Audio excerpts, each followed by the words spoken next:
सभी को नमस्कार। मैं Vimal Kumar Yadav, assistant professor political science, government PG college Behror के यूट्यूब चैनल में आप सभी का स्वागत करता हूं। आज हमारा जो टॉपिक है डिस्कशन का वो है पंचायती राज। पंचायती राज में हम पिछले वीडियो में चर्चा कर चुके हैं कि पंचायती राज का गठन कैसे होता है, संरचना क्या होती है, आरक्षण का प्रावधान क्या है, स्थानीय स्वशासन की पृष्ठभूमि ब्रिटिश काल से लेके और कौन कौन सी कमेटियां बाद में स्वतंत्रता प्राप्ति के पश्चात गठित हुई, उन सब की चर्चा हम पहले वीडियो में कर चुके हैं। ये जो टॉपिक है ये बीए सेकेंड ईयर और एमए फाइनल में जो भारतीय शासन और राजनीति पुस्तक है उसके सिलेबस का हिस्सा तो है ही। इसके अलावा जो विद्यार्थी विभिन्न प्रतियोगी परीक्षाओं की तैयारी कर रहे हैं, जैसे फिलहाल राजस्थान पुलिस, ग्राम सेवक, patwari, SI, army, air force, navy, SSC, bank, railway, इन सब की जो तैयारी कर रहे हैं उन सब के लिए बेहद उपयोगी है। तो आइए बात करते हैं पंचायती राज के बारे में। पंचायती राज संस्थाओं के कार्यकाल की अपन बात करते हैं। जैसा कि मैंने आपको बताया कि पंचायती राज जो है ये संविधान के भाग 9 अनुच्छेद 243 से 243 ओ और अनुसूची 11 के अंदर इसका उल्लेख किया गया है। तो अनुच्छेद 243 ई जो है वो पंचायती राज संस्थाओं के कार्यकाल से संबंधित है कि सभी पंचायती राज संस्थाओं का कार्यकाल उसकी प्रथम बैठक की तिथि से 5 वर्ष तक निर्धारित किया गया है। ये भी तय किया गया है कि जो नई पंचायती राज संस्थाएं गठित होंगी उनका चुनाव पंचायती राज संस्थाओं का कार्यकाल पूरा होने से पहले ही करा लिया जाएगा। मान लीजिए किसी पंचायती राज संस्था को समय से पहले भंग कर दिया गया है तो 6 माह की अवधि के पूर्व ही, यानी 6 महीने के अंदर अंदर, भंग करने के 6 महीने के अंदर अंदर उसका चुनाव करा लिया जाएगा। मान लीजिए भंग की हुई पंचायत का कार्यकाल जो है 6 महीने से ही कम रहा है तो फिर चुनाव कराया जाना आवश्यक नहीं है। 6 महीने तक उसको भंग रखा जा सकता है और बाद में मान लीजिए 6 महीने से कम कार्यकाल है तो ये ऐसा नहीं है कि जो नई पंचायत गठित होगी वो शेष कार्यकाल के लिए गठित होगी। मान लीजिए जैसे कि सरपंच की मृत्यु हो जाती है तो ग्राम पंचायत जो है वो भंग हो जाती है, सरपंच की मृत्यु हो गई और कार्यकाल 3 साल बाकी है तो वहाँ पर उपचुनाव टाइप से होंगे और नई जो ग्राम पंचायत गठित होगी वो मान ली 3 साल बचे हैं तो 3 साल के लिए ही रहेगी। 2 साल पहले वाला पूरा हो चुका है, शेष अवधि के लिए काम करेगी। लेकिन मान लीजिए चुनाव के केवल 6 महीने बचे हैं और सरपंच की मृत्यु हो गई तो फिर उपचुनाव नहीं होगा वहाँ पे पंचायत, ये ग्राम पंचायत का, बल्कि 6 महीने वेट किया जाएगा और अन्य संस्थाओं के साथ उसके चुनाव करवा लिए जाएंगे। तो ये चीज़ आपको ध्यान रखनी है कि भंग होने के 6 महीने में नए चुनाव कराया जाना आवश्यक है और वो जो संस्थाएं हैं वो शेष कार्यकाल के लिए कार्य करेंगी। सदस्यता के लिए क्या अयोग्यताएं हैं, ये चीज़ आपको ध्यान रखनी है कि पंचायत समिति का सदस्य निर्वाचित होने या सदस्य बने रहने के लिए कौन अयोग्य होगा। यदि मान लीजिए कोई राज्य विधानमंडल का सदस्य बनने के लिए अयोग्य है, यानी जो एमएलए का चुनाव लड़ने के अयोग्य है, वह सरपंच, प्रधान और जिला प्रमुख बनने के लिए भी अयोग्य होगा। आयु 21 वर्ष से कम है तो वह पंचायती राज संस्था का सदस्य नहीं बन सकता, या राज्य विधानमंडल द्वारा बनाए गए किसी कानून के अधीन अयोग्य है। पंचायत का कोई सदस्य उक्त प्रकार की किसी निर्हता से ग्रस्त हो जाए तो ऐसा प्रश्न ऐसे प्राधिकारी द्वारा विनिश्चित किया जाएगा जो राज्य विधानमंडल विधि द्वारा बनाकर निहित करें। अब इनकी अयोग्यताओं के बारे में जो कार्य है वो राज्यपाल के द्वारा किया जाता है और राज्यपाल ये कार्य राज्य निर्वाचन आयोग के परामर्श से करता है। मान लीजिए उसकी अयोग्यता को लेकर कोई प्रश्न उत्पन्न होता है कि ये आदमी अयोग्य था, फर्जी तरीके से चुन लिया गया, गलत तरीके से चुना गया, तो उनकी अयोग्यता के बारे में विनिश्चय राज्यपाल राज्य निर्वाचन आयोग के परामर्श से करता है। पंचायतों को कौन सी शक्तियाँ और अधिकार दिए गए हैं? पंचायतों को अधिकार और शक्तियाँ जो हैं राज्य विधानमंडल निर्धारित करता है, क्योंकि मैंने आपको बताया कि 11वीं अनुसूची में 29 विषय हैं। उस 29 विषयों में से किसी राज्य में पंचायती राज संस्थाओं को कौन कौन सी शक्तियां दी जाएंगी, तो उस 29 विषयों में कौन से अधिकार और शक्तियां दी जाएं, ये निर्धारित करने का काम राज्य विधानमंडल करता है। राज्य विधानमंडल शक्तियाँ देते समय ये प्रावधान करता है कि आर्थिक और सामाजिक विकास की योजना पंचायती राज स्तर पर तैयार कर सके, पंचायती राज संस्थाएं उन आर्थिक विकास और सामाजिक न्याय की योजनाओं को लागू कर सके और 11वीं अनुसूची में जो सूचीबद्ध विषय हैं उनके ऊपर कार्य कर सकें। राज्य पंचायती राज संस्थाओं की आर्थिक स्थिति को मजबूत करने के लिए और पंचायती राज संस्थाओं को आर्थिक रूप से आत्मनिर्भर बनाने के लिए राज्यपाल के द्वारा अनुच्छेद 243 आई के तहत एक राज्य वित्त आयोग का गठन किया जाता है। राज्य वित्त आयोग का गठन कौन करता है? राज्यपाल करता है। कौन से अनुच्छेद के तहत करता है? 243 आई। आई का मतलब होता है इनकम, तो इनकम यानी वित्त आयोग। तो आपको ये चीज़ ध्यान रखनी है, याद भी रह जाएगी। 243 आई कई बार कंपटीशन में पूछ लेते हैं। राज्य वित्त आयोग का गठन किया जाता है अनुच्छेद 243 आई। राज्यपाल प्रत्येक 5 साल पे एक वित्त आयोग का गठन करता है। वित्त आयोग क्या क्या काम करता है? वित्त आयोग राज्यपाल को सिफारिश करता है उन सिद्धांतों के बारे में जो राज्य के द्वारा जो कर, शुल्क, पथ कर और फीस ली जाती है उसको राज्य और पंचायतों के बीच में किस आधार पर बांटा जाए। दूसरा, पंचायती राज संस्थाओं को कौन कौन से टैक्स, शुल्क, पथ कर और फीस लेने का अधिकार दिया जाए। राज्य की संचित निधि में से पंचायती राज संस्थाओं को कितना सहायता अनुदान दिया जाए और पंचायती राज संस्थाओं की वित्तीय स्थिति में कैसे सुधार किया जाए। इसके अलावा कोई अन्य विषय जो राज्यपाल द्वारा पंचायतों के ठोस वित्त पोषण के बारे में आयोग को निर्दिष्ट किया जाए। राज्य का जो विधानमंडल है वो कानून बनाकर वित्त आयोग की संरचना, सदस्यों की अयोग्यता और उनके चयन की नीति निर्धारित करता है। वित्त आयोग की संरचना क्या होगी, अयोग्यताएं क्या होंगी, चयन का तरीका क्या होगा, इन सब को जो है राज्य विधानमंडल कानून बनाकर तय करता है। ये जो राज्य वित्त आयोग की सिफारिश है इसको राज्यपाल जो है राज्य विधानमंडल के पटल पर रखवाता है। जब सदन चल रहा होता है तो राज्य वित्त आयोग की सिफारिशें वहाँ रखी जाती हैं। पंचायती राज संस्थाओं के नियमित चुनाव कराने के लिए 73वें संविधान संशोधन 1992 में अनुच्छेद 243 के तहत राज्य निर्वाचन आयोग के गठन का प्रावधान किया गया है। राज्य निर्वाचन आयोग जो है उसका गठन राज्यपाल के द्वारा किया जाता है। राज्य निर्वाचन आयोग के अध्यक्ष और सदस्यों की नियुक्ति राज्यपाल के द्वारा की जाती है। ये जो राज्य निर्वाचन आयोग है ये पंचायती राज संस्थाओं और जो नगर पालिका, नगर निगम, नगर परिषद की जो संस्थाएं होती हैं उनके लिए चुनाव जो मतदाता सूची है वो तैयार करवाता है, चुनावों का संचालन करता है, अधीक्षण, निर्देशन और नियंत्रण करता है। राज्यपाल के द्वारा ही राज्य निर्वाचन आयोग की सेवा शर्तें निर्धारित की जाती हैं, पदावधि निर्धारित की जाती है। राज्य निर्वाचन आयोग जब एक बार नियुक्त हो जाता है तो उसकी सेवा शर्तों में कोई अलाभकारी परिवर्तन नहीं किया जा सकता। एक सबसे जो महत्वपूर्ण बात आपको ध्यान रखनी है कि राज्य निर्वाचन आयुक्त को केवल उसी आधार पर हटाया जा सकता है और उसी प्रक्रिया के आधार पर हटाया जा सकता है जो उच्च न्यायालय के न्यायाधीशों के लिए है।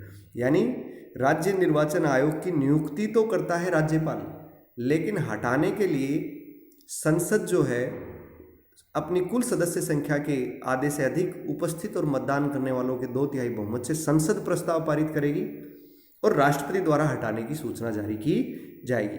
यानी नियुक्ति का काम राज्यपाल करता है राज्य निर्वाचन आयोग का, लेकिन हटाने का काम संसद की सिफारिश पर राष्ट्रपति के द्वारा किया जाता है। निर्वाचन आयोग के अनुरोध पर राज्यपाल उसे कर्मचारी उपलब्ध कराता है।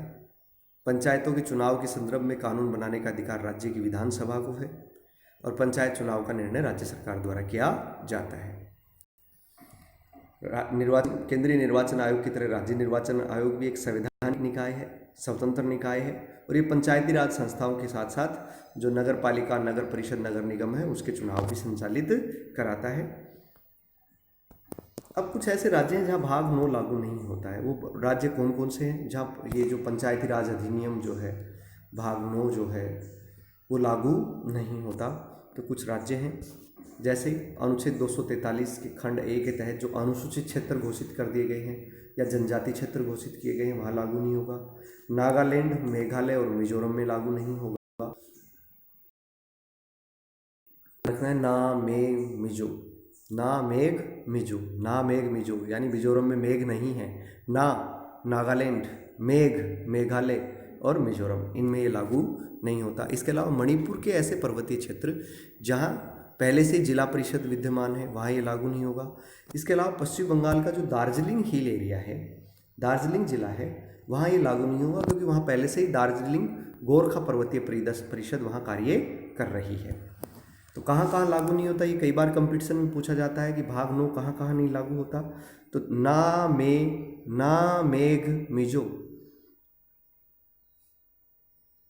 या इसको आप ऐसे भी याद कर सकते हैं मिजो मेघना,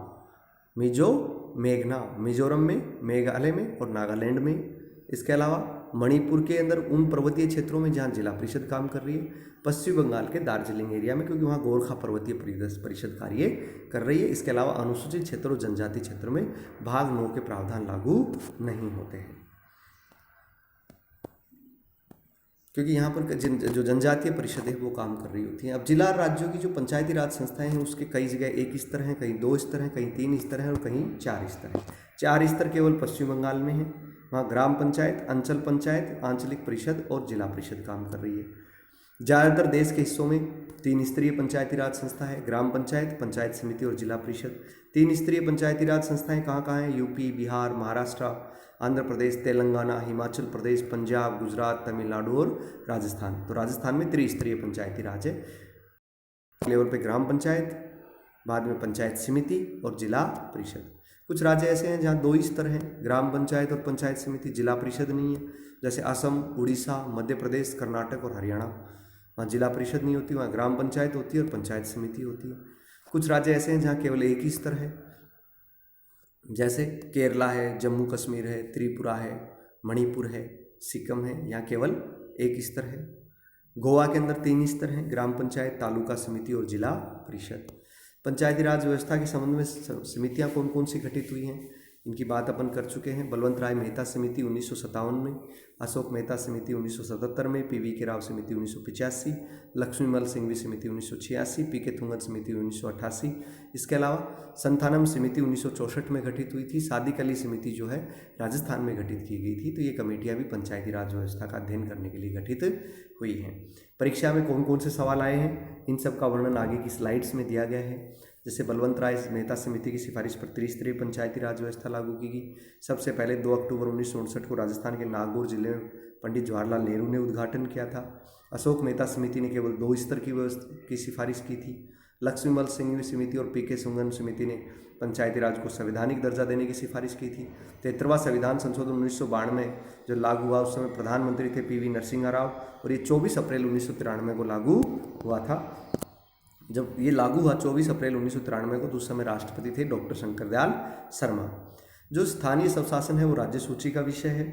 नगर पालिकाओं के बारे में प्रावधान हम आगे देखेंगे कि भाग 9A में किए गए हैं। 243 P से Z तक नगर पालिका के जो प्रावधान है वो 1 जून 1943 को लागू किए गए थे। 1977 में अशोक मेहता समिति का संबंध किससे है, ये कई बार कंपटीशन में पूछा जा चुका है। ये पंचायती राज समिति से संबंधित है।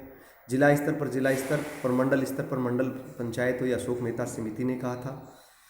मंडल बलवंत राय मेहता समिति ने त्रिस्तरीय पंचायती राज में पंचायत समितियों को शक्तिशाली बनाने की सिफारिश की थी, लेकिन अशोक मेहता समिति ने जिला परिषदों को शक्तिशाली बनाने की सिफारिश की थी। पीवी के राव समिति पंचायत राज व्यवस्था से है। कब गठित हुई थी? 1985 में।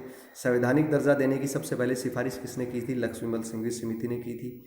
पंचायतों में आरक्षण का प्रावधान 73वें संविधान संशोधन 1992, ये 1972 गलत प्रिंट है, 1992 में किया गया था।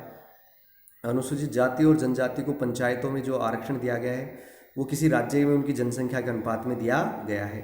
महिलाओं के लिए 1/3 सीटें आरक्षित की गई हैं। इसके अलावा ये चीज़ आपको ध्यान रखनी है कि पंचायती राज संस्थाओं में महिलाओं को संवैधानिक दृष्टि से आरक्षण दिया गया है, लेकिन लोकसभा और राज्य विधानसभाओं में महिलाओं को आरक्षण नहीं दिया गया है। अरुणाचल प्रदेश में SC के लिए आरक्षण का जो प्रावधान था वो 83वें संविधान संशोधन 2000 के द्वारा समाप्त कर दिया गया है। पंचायती राज संस्थाओं का नियमित चुनाव किया जाएगा। किसी पंचायती राज संस्था को भंग किया जाता है तो भंग किए जाने के 6 महीने में वहाँ चुनाव किए जाएंगे, लेकिन कार्यकाल केवल 6 महीने बचा हो तो नई पंचायत समिति का गठन नहीं किया जाएगा, बल्कि 6 महीने इंतजार किया जाएगा। पंचायती राज संस्थाओं को वित्तीय दृष्टि से आत्मनिर्भर बनाने के लिए राज्य वित्त आयोग अनुच्छेद 243I के तहत गठित होता है। किस चार्टर अधिनियम द्वारा बम्बई, कलकत्ता और मद्रास महानगरों के लिए नगर निगम बने थे? 1793 में। नगरीय प्रशासन के स्पष्ट प्रावधान मॉन्टेस्क्यू चेम्सफोर्ड अधिनियम 1919 में किए गए थे। नगर पालिकाओं को संवैधानिक दर्जा 74वें संविधान संशोधन 1992 के द्वारा दिया गया था। देश में सबसे पहला जो नगर निगम था वो 1687 ईस्वी में मद्रास में स्थापित हुआ था। ये आपको ध्यान रखना है। ये कई बार कंपटीशन में पूछा गया है कि देश का पहला नगर निगम कहाँ स्थापित हुआ था, तो 1687 ईस्वी में मद्रास में स्थापित हुआ था।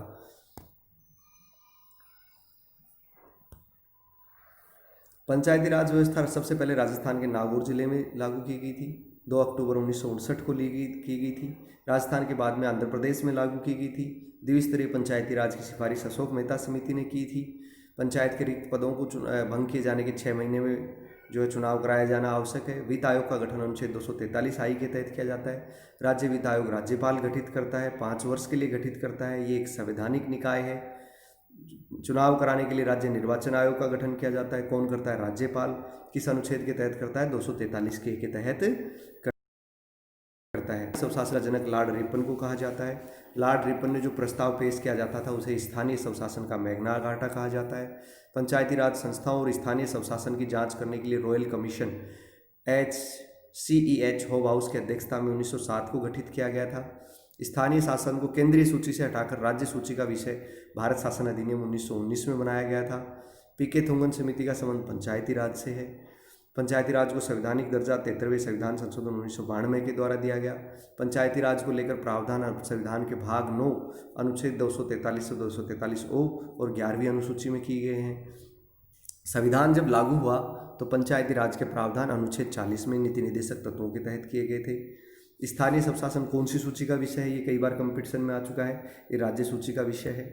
और पंचायती राज संबंध में कितने अनुच्छेद किए गए हैं? 16 अनुच्छेद किए गए हैं। ये सामुदायिक विकास कार्यक्रम का क्वेश्चन कई बार कंपटीशन में आ चुका है, ध्यान रखना है। राजस्थान पूरे देश में सामुदायिक विकास कार्यक्रम पंडित जवाहरलाल नेहरू ने उस समय पंचायती राज जो मंत्री थे, ग्रामीण विकास मंत्री थे, SK डे, उसकी पहल पर 2 अक्टूबर 1952 को शुरू किया गया था। इसका मुख्य उद्देश्य था कि देश के आर्थिक और सामाजिक विकास में जनता की भागीदारी हो। पंचायती राज के लिए स्वतंत्रता प्राप्ति के पश्चात पहली जो कमेटी बनी वो बलवंत राय मेहता समिति बनी 1957 में, जिसने त्रिस्तरीय पंचायती राज की सिफारिश की थी। ग्राम पंचायत, पंचायत समिति और जिला परिषद। पंचायती राज संस्थाओं को कुल 29 विषय 11वीं अनुसूची के तहत दिए गए हैं। मध्यवर्ती स्तर पर पंचायत समिति गठित करने की आवश्यकता वहां नहीं है जहां जनसंख्या 20 लाख से कम है।